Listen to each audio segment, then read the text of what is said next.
Last time on Town Hall 11 Free to Play, we explored the clone spell to explain the Electrone LaLo. Today we're going to check out 3 of the best armies in the game at Town Hall 11. What's going on, guys? My name is Joe and welcome back for episode 94 of the Town Hall 11 Free to Play series. For those of you that don't know, this is a progression series where we play through all the daily struggles as a Town Hall 11. Farming, trophy pushing, clan war, we've done it all, and we're on the downward slope by upgrading our defenses. We've been at this for 146 days, my goodness, and we are so ready to go to Town Hall 12, but some of you out there might not be ready to go to Town Hall 12 yet, or you might want to stick around at Town Hall 11 and do some perfection in clan war. So today we're going to take a look at 3 armies that are some of the best armies in the game right now in clan war. Now, unfortunately, there are no witch attacks, and I love my witches, but we got 3 other armies that you're absolutely going to love.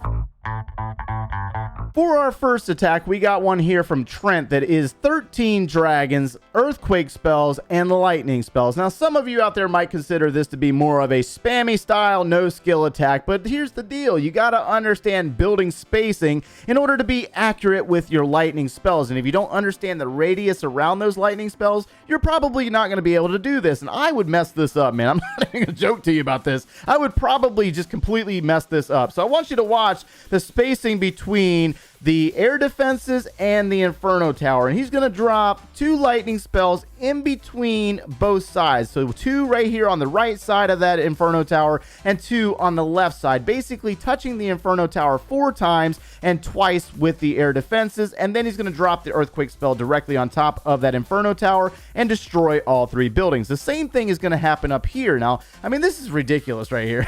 But it's amazing. It works. You know what I mean? And if it works, why not use it? So here we go with all 4 air defenses gone, 2 of the Inferno Towers removed, and then he's going to drop 2 of the dragons first to basically do a little bit of funneling first. You got to make sure that you clear out those exterior buildings a little bit. That way you can focus your main effort directly into the center of the base to get rid of this Eagle Artillery, because you know that once you drop those dragons, that Eagle Artillery is going to be activated. And so realistically, he only has 1 freeze spell and 1 rage spell. He's got dragons, he's got the Stone Slammer, he's got the Grand Warden. The King and the Queen are off to the flank. The Queen's helping out with the clearance of this expo, and everything's moving directly towards that Eagle Artillery. Once that Eagle falls, I mean, realistically, it's just basically dragons from here on out. Now, some of you out there might say, okay, I can't get the Stone Slammer. What can I use instead? Well, obviously, you might want to get yourself an Electro Dragon instead. Or, I mean, honestly, once those air defenses are gone, the dragons are still going to steamroll this base. You know what I mean? Because there's not a lot of things that's going to stop that from happening. You'll notice that he used the Grand Warden's ability to protect the dragons from the Seeking Air Mine. So he's trying to keep his dragons alive throughout the remainder of the attack, because it looks like we got some Clan Castle troops. We got hidden Teslas on the backside. So he needs as much of these dragons as possible to finish up this base. The Barb King's working. And then inside of the Clan Castle, it looks like we got the Super Minion combination. A lot of players are loving those super minions on defense. We talked about that a few weeks ago in a different video altogether. That is actually quite formidable, the balloons and the super minion on defense. A lot of players are going with that right now because it's very popular, but again, you got to have those players that can generate those troops. But we're going to go ahead and speed this up, that way you can see the end of the end result itself, because the dragons are going to basically keep moving throughout the backside of the base. But if you have the ability to use those lightning spells to destroy those air defenses, by all means, this is the army for you. But again, it depends on the base that you're facing off against and the level of your spells. So what's really interesting about 2020, other than the fact that the year itself sucked, is the fact that the lightning spell went through a major change earlier this year. And what's actually kind of interesting about it is that if you take away the dragon army, the lightning spell basically altered how we were doing armies that were really popular earlier this year, like the hybrid attack. So the hybrid attack, still very popular among a lot of players, still very powerful, but with the inclusion of the lightning spells, it really just changed the dynamic of how we do these attacks. And so in this one right here, we got 7 of the lightning spells and 1 earthquake spell, and the target here is going to be the Eagle Artillery instead of the Clan Castle or the Inferno Towers. So you're going to notice that he's going to drop, looks like 5 of his lightning spells, 2 on the opposite outside, making sure that he touches the Eagle artillery, and he also destroys 2 of the Expos. This is huge. It takes a lot of pressure off of his troops, and then he's going to basically target this bottom portion to get rid of the clan castle troops. So he's got that Ice Golem,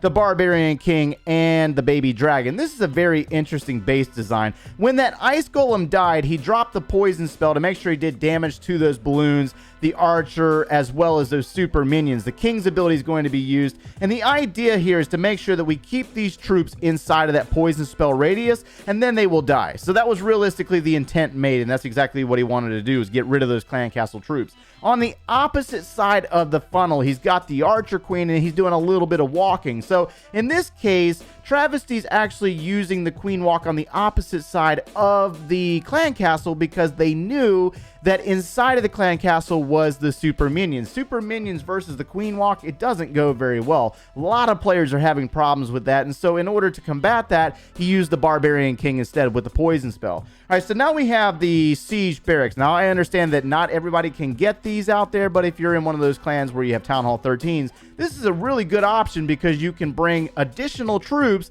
that don't count towards your actual army inside of the siege barracks, and then also you can bring the extra hog riders, which help out with the rest of the hybrid attack. And so we got the miners working, and we have the hog riders dropped, as well as the Grand Warden, and the Queen has worked her way into this area. Now what's a danger zone is over here on the right side, where we have an enemy queen, and an enemy queen versus hog riders, most of you guys with experience know that this does not go very well. So this is where his queen will help his hogs. And on the upper portion of the base, where there were like no defenses whatsoever, the miners and the hogs are going to basically clear out the top side of the base with the help of heal spells and the Grand Warden's ability. So queen on queen action is going to happen. Enemy queen's going to die, and then his queen is going to basically take out the town hall while the miners and the hog riders finish up the rest of the base.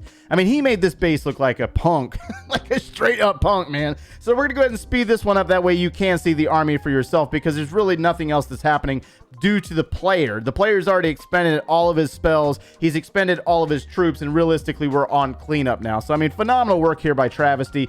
Great manipulation of the base. I wanted to show you how the lightning spells play into that hybrid, taking out that Eagle artillery as well as those Expos. Now, for our final army, we're going to get you some balloon action for those of you that like to use the balloons. Now, some of you out there might be asking about the witches. Where are the witches? Well, truth be told, I've used them so much in this series that I think a lot of my viewers at this point know that the witches versus the single target Inferno Towers is more than likely going to work just about every single time if you understand the concept of the army. But the LaLo is a little bit different because you need to understand how to break the base down into quadrants, meaning that you're going to use your heroes to take out one little section, and then the battle blimp and the electro dragon and balloons is supposed to take out another section, and then you're going to come around the bottom or the upper portion of the base and do like a semicircle with your LaLo. Let me show you what this looks like. Now, unfortunately, Danny Beast is just starting to use this army, so he hasn't quite perfected it, and I'm pretty sure that he does not want me showing this replay, but I want you to see how you can prevail if you don't freak out. Sometimes attacks don't go exactly how you want them to go, but you just can't freak out. So we got a couple of Valkyries working up here in the upper portion, got the King dropped and the Archer Queen dropped, and the intent here is to send this Barbarian King and Queen into this compartment where the air defense is at. Unfortunately, the Queen has other things in mind. She's going to go the opposite direction. You guys know how this goes down, right? So that Queen's going to go the other way. And so we got the Wall Breakers drop, we got the Ice Golem, the Barb King, and we're going to end up pulling out the Clan Castle troops, which happen to be that dynamic duo of the super minions and the balloons. And they're basically going to shut down this portion of the attack. So we're going to go ahead and stop it right there. That way you can see what's happening at this moment. We got the Queen over there with a baby dragon, and she's out of health. Her ability's already been used. She's about to die. So now we're reliant on the Electrone portion, which is the clone spells, the rage spell, the Electro Dragon, and the balloon. And you'll notice where he's sending it in. He's going to go after this Archer Queen. He's going after this air defense, this air sweeper, the Inferno Tower, Expo, Eagle Artillery. So we're going to go ahead and slow it down. That way you can see the action here. Battle Blimps moving in with the Lava Hound and a couple balloons backing it up. And then, unfortunately, he's going to drop his clone spell and rage, but that balloon is going to get pushed away. The balloon that exits the battle blimp is going to get pushed away from the clone spell because of this air sweeper. And so the Electro Dragon itself is going to get cloned twice. Watch this happen. This is wild. So we got 3 Electro Dragons right here in the center, and they're going to do some damage, destroying an air defense, actually 2 air defenses, doing some damage to the Expo, getting rid of the Inferno Tower, and then they're going to kind of split. But unfortunately, the Clan Castle troops are still standing. The Super Minion is causing all kinds of problems, but he's going to continue to push forward with the attack. You know what I mean? Don't freak out. Just push forward. He's got Lava Hound and balloons coming in that semicircle pattern around the base, from the bottom, working through the defenses, and up through the top. He's going to freeze the Wizard Tower, and then he's going to use the haste spell to move his balloons into the Eagle Artillery, Wizard Tower, up into the single target Inferno Tower, dropping a few additional balloons to go after the double cannon and help these balloons move straight forward through the top. I had to think about that for a second. I want you to notice that the Super Minion is still alive, but it's going to get overpowered by the minions themselves, and they will in fact save the attack. The balloons are going to go into the top portion of the base, getting rid of the final ground defenses, which really pose no threat towards those balloons. And then from here on out, we're on cleanup. So even though the attack kind of went south in a degree because the heroes didn't go exactly how he wanted them to go, he was still able to prevail because he followed through with his plan. And it really just kind of shows you how powerful the Electrone LaLo really is. Now, if you were to clone those balloons instead of the Electro Dragon, he probably would have been able to get rid of the Eagle Artillery a little bit earlier in the attack. But again, regardless, beautiful work by Danny Beast there. All right, so that's going to finish us up for today. That was 3 different armies that are the most popular armies in the game right this moment as of today's date. Now, that's not excluding the Electro Dragons or excluding the Witches. Those are also very popular armies, but they're a little bit older than the ones that have all the lightning spells right now. Right now, as of today's date, the lightning spells are basically running everything at Town Hall 11 for those players that are more competitive than others. So hopefully you were able to get something out of today's video, and if you enjoyed the content, make sure you leave a like on the video, subscribe if you have not done so already, and if you want to see this base from the very beginning and all of its development, click one of those links over there, and we will see you in the next one, guys. Take care.